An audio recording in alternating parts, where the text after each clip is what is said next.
Well, hello there folks, and a very warm welcome back to What's for Tea, and I hope that I find you all very well. And tonight for tea we had this amazing Chinese takeaway style curry. I made this in the slow cooker, which makes it super easy. We love a Chinese takeaway and this tastes almost the same. I am using the Goldfish brand curry sauce paste, but used something similar, something that will turn into a curry sauce. You can use a bog standard curry powder, but you will need to thicken it up if you're not using something like this. So like I said, this is the brand that I am using. You just make it up according to the instructions on the back of your pack. So it is just a kind of paste which you then mix with warm water just until it goes nice and smooth. But like I said, Mayflower curry powder or something similar will work, and you can use normal curry powder, but you will need to thicken it up at the end. So I'm going to add my curry paste to the hot water, and I'm just going to give this a really good stir around just to break down all the lumps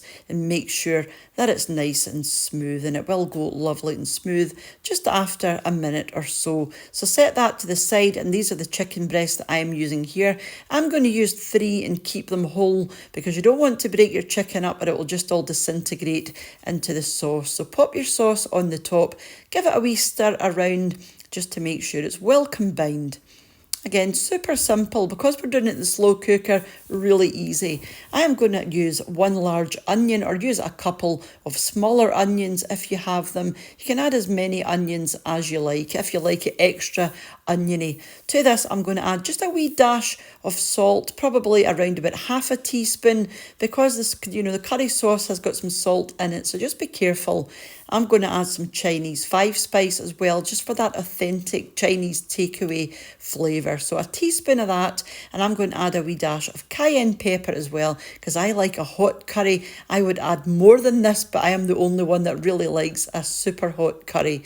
So you can adjust that to your own taste, but 1 teaspoon, it's not going to be too hot. It's just going to be nice and spicy. So just mix this through until everything is nicely combined, and then I'm just going to pop the lid on and cook this on low for about 5 hours, or you can cook it on high for about 4 hours. It will just depend on the size of your own chicken breast. So I come back a couple of hours later just to give it a wee stir around to make sure nothing is sticking to the bottom of the crock pot. So just a wee gentle stir around. Just be careful not to break your chicken up too much at this stage.